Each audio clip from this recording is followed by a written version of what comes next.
우리에게 주신 말씀은 사사기 19장 1절에서 10절까지의 말씀입니다. 사사기 19장 1절에서 10절까지의 말씀입니다. 우리 하나님의 말씀을 다 함께 읽겠습니다. 사사기 19장 1절에서 10절입니다. 이스라엘의 왕이 없을 때에 에브라임 산지 구석에 거류하는 어떤 레위 사람이 유다 베들레헴에서 첩을 맞이하였더니 그 첩이 행음하고 남편을 떠나 유다 베들레헴 그의 아버지의 집에 돌아가서 거기서 넉 달 동안을 지내매 그의 장인 곧 그 여자의 아버지가 그를 머물게 하매 그가 3일 동안 그와 함께 머물며 먹고 마시며 거기서 유숙하다가 넷째 날 아침에 일찍이 일어나 떠나고자 하매 그 여자의 아버지가 그의 사위에게 이르되 떡을 조금 먹고 그대의 기력을 돋운 후에 그대의 길을 가라 하니라. 그의 남편이 그 여자에게 다정하게 말하고 그를 데려오고자 하여 하인 한 사람과 나귀 두 사람을 데리고 그에게로 가매 여자가 그를 인도하여 아버지의 집에 들어가니 그 여자의 아버지가 그를 보고 기뻐하니라. 두 사람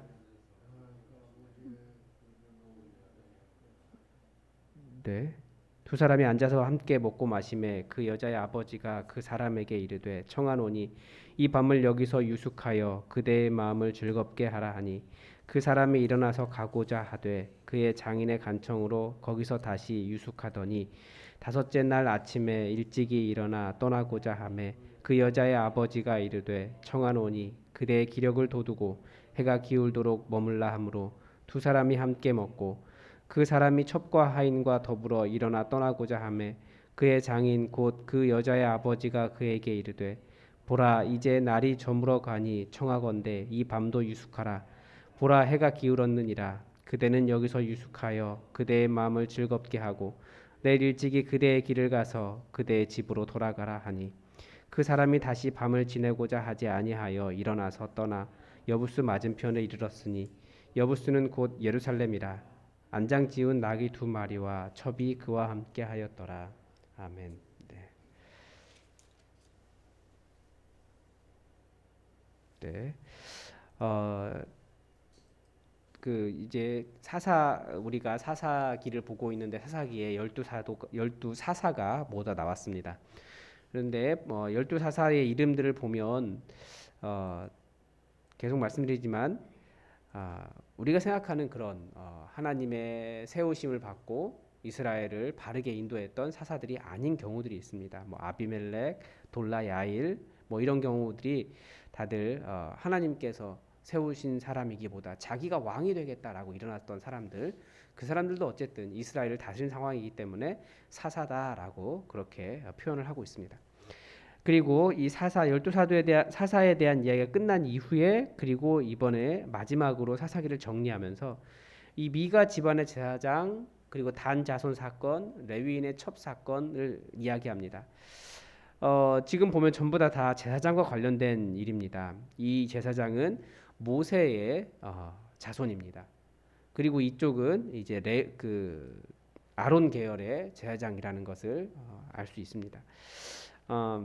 그리고 이 레위인의 첫 부분이 4개의 이야기로 구성되어서 여부스 족속이 없어지는 그런 여부스가 아니고 죄송합니다. 갑자기 기억이 안 나는데 네, 아무튼 한 지파가 거의 없어지게 되는 상황을 이 레위인의 첩 사건에서 볼 수 있습니다. 그리고 이들이 보여주는 어떤 모습이 있습니다. 초기부터 이스라엘은 굉장히 가나안화되었다라는 거죠. 사사기가 계속해서 지적하는 것은 여호와 하나님의 그 광야를 지나면서 하나님의 백성 되었던 사람들이 굉장히 빠르게 가나안화 되었다는 겁니다. 가나안화가 무엇입니까? 그러니까 일반 종교와 똑같이 되는 거예요. 그러니까 미가 집안의 이 문제에 있어서도 미가가 돈을 훔쳤다가 다시 어머니에게 돈을 돌려주면서 그 돈을 가지고 신상을 만들어 놓고 여호와께서 복 주실 것이다 이런 말을 해요. 그러니까 그 신상을 여호와라는 이름으로 불렀다라는 거예요. 하나님께서 말씀하신 것이 전혀 아닌 거죠. 그래서 우리도 항상 돌아봐야 됩니다. 우리가 그 일반 종교와 똑같이 그렇게 신앙생활을 하는지, 정말 말씀이 요구하는 것이 무엇인지 그것을 깨달았기 때문에 우리가 말씀을 삶으로 써가겠다라고 이야기하는 교회가 되었는데, 정말 말씀에 기반해서 살아가고 있는지 우리를 항상 돌아봐야 되겠죠. 계속했던 어떤 관습이나 이런 것보다도.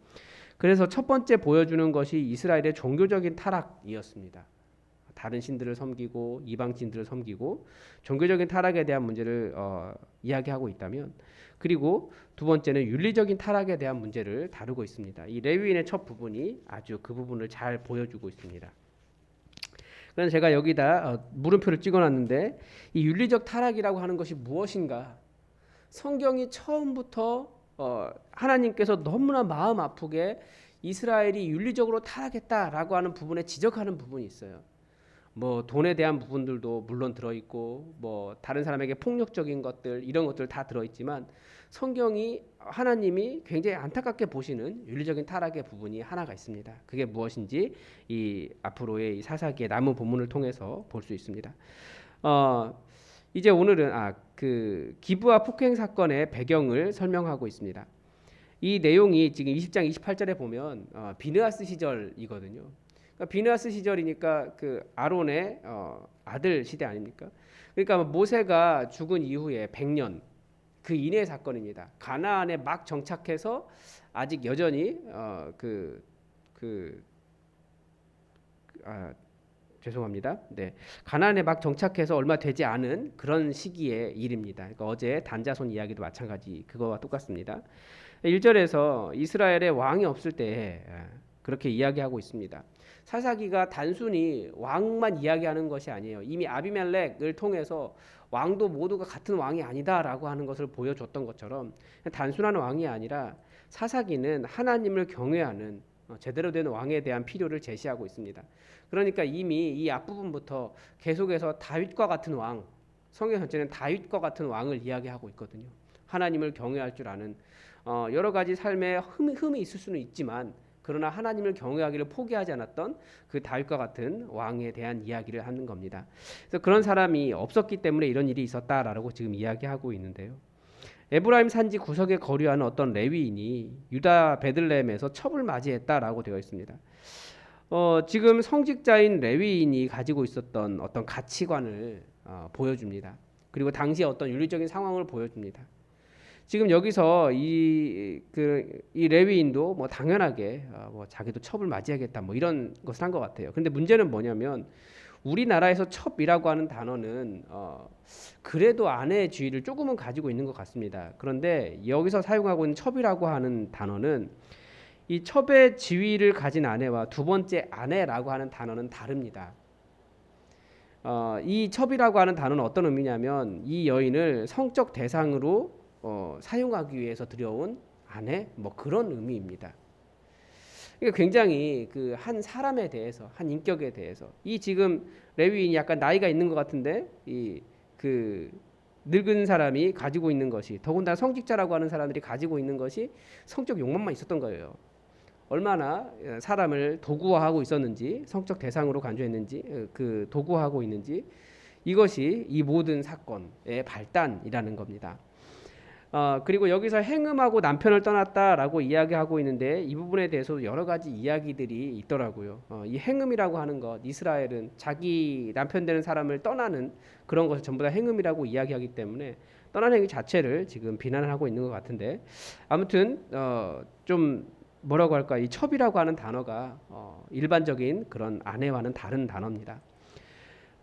그래서 3절에 보면, 그런데 그렇게 보통 가게 되면 그 행음은 간음 같은 경우에는 이제 돌로 쳐서 죽이는 것이 이스라엘 법 아닙니까?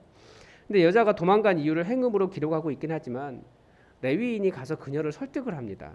그 여자에게 다정하게 말하고 그를 데려오고자 했다라고 이야기합니다. 좋은 사람처럼 보이죠. 그런데 이제 여기서부터 그의 남편이라고 되어 있습니다. 그래서 그리고 그렇게 그 레위인이 가서 그 여인을 데려오고자 할 때 그 여자의 아버지가 매우 보고 기뻐합니다. 여기서 뭘 볼 수 있냐면, 그 여인의 지위를 어떤 첩에서 아내를 높여주기 위한 어떤 노력들을 했다라는 것을 볼 수 있죠. 그러니까 그 아버지도 굉장히 좋아하고 그 어떤 대우를 해주겠구나라고 장인이 환대를 합니다. 그런데 중요한 것은 뭐냐면, 이 이후로 이 여인에 대한 언급이 전혀 없는 겁니다. 한번 등장하고 나타나지 않아요. 그리고 이제 내일 본문에서는 아쉽게 그냥 죽어버리겠죠. 여전히 성적 노리게 되다가 죽어버릴 겁니다. 장인과 이제 4절부터 5절, 6절 계속해서 뒤에 나오는 얘기는 뭐냐면 가려고 하면 머물라고 이야기합니다. 가려고 하면 붙잡아요. 왜냐하면 더 잘해주고 싶은 거예요. 장인의 반복된 환대가 있는데 저녁까지 있어라. 그리고 저녁이 되면 다음날 날이 어두우니까 내일 가라. 뭐 이런 식으로 해서 계속 붙잡아 둔 겁니다. 근데 여전히 그 장인과 그 사람은 즐거울지 몰라도 그 여인은 등장하지 않습니다.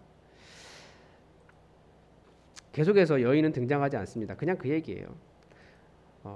그리고 마지막에 다시 이제 10절에서 보면 낙이 이제 그렇게 그런데 밤이 저물었는데도 이 레위인이 더 이상 머물 수 없다. 그러면서 이제 돌아갑니다. 그래서 여부스 맞은편에 이르렀는데 그러니까 예루살렘이죠. 그 옆에 낙이 두 마리와 첩이 함께 있었더라라고 되어 있습니다. 역시 여기서 다시 그 여인을 첩으로 이야기를 합니다.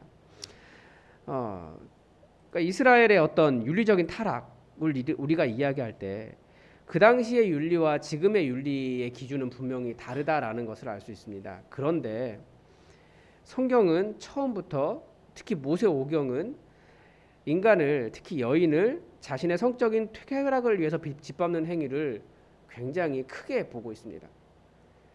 그러니까 그 노아 시대에 온 세상이 관영했던 죄악, 제가 주일 2부 때도 말씀을 드린 적이 있는데 이 말씀을 드렸는데 인간을 하나님의 아들들이라고 하는 그 크고 강력한 사람들이 사람의 딸들 아름답다고 자기가 원하는 모든 여자를 취한 그것을 범죄의 관영 그 온 세상에 가득한 죄로 보고 있거든요. 그러니까 한 인격을 여성이라고 하는 인격을 자기의 성적 도구화하고 있고 쾌락을 위해 사용하고 있는 것에 대해서 성경은 처음부터 굉장히 크게 강력하게 그것은 잘못된 것이다라고 지적을 하고 있습니다. 사람은 도구가 아니에요. 그런데 얼마든지 인간은 뭐 성적 도구화뿐만 아니라 여러 가지로 사람을 도구화하죠. 내가 돈을 줬기 때문에 이렇게 사용하고 버려도 돼라고 하는 존재로 사용한다라는 거예요. 인격적인 것을 무시하고 그런 부분이 바로 윤리적인 타락입니다. 성경은 이 모세오경이 굉장히 독특한 것이 뭐냐면 사람들은 성경이 남녀 차별적이다라고 이야기하지만 모세오경은 오히려 남녀 차별을 뛰어넘으려고 노력을 많이 했습니다. 그러니까 그 당시 시대의 상황이 남녀가 차별적이었기 때문에 그것을 담기는 했지만 그러나 성경은 절대 남녀를 차별해서 기록하고 있지 않다라는 거예요. 뭐 여러 가지가 있습니다. 창세기가 이미 1장 27절부터 하나님이 자기 형상 곧 하나님의 형상대로 사람을 창조하시되 남자와 여자를 창조하시고 분명하게 남자와 여자를 이야기하세요. 예수님도 대답하여 이르시되 사람을 지으신 이가 본래 그들을 남자와 여자로 지으시고라고 되어 있습니다.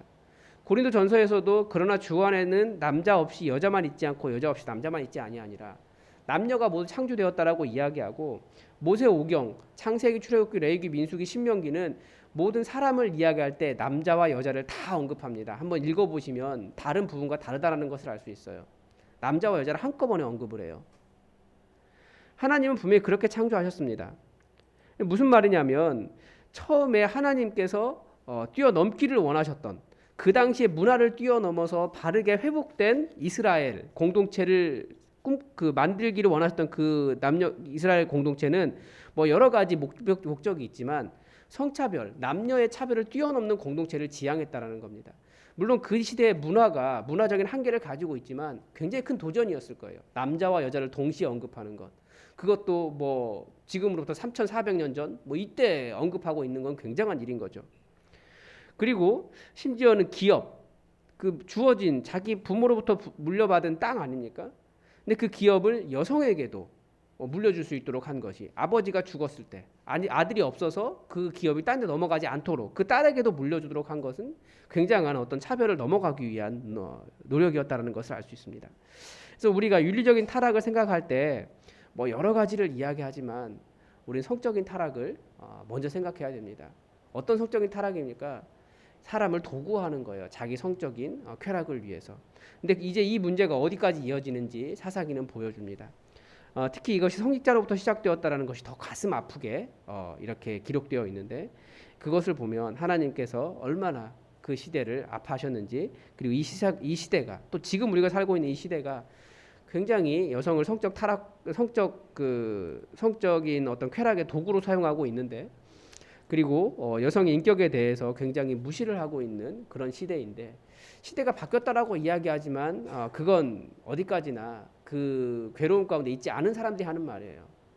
여전히 성적인 그런 도구화 되어 있는 사람들은 굉장히 괴로운 시대를 살아가고 있거든요.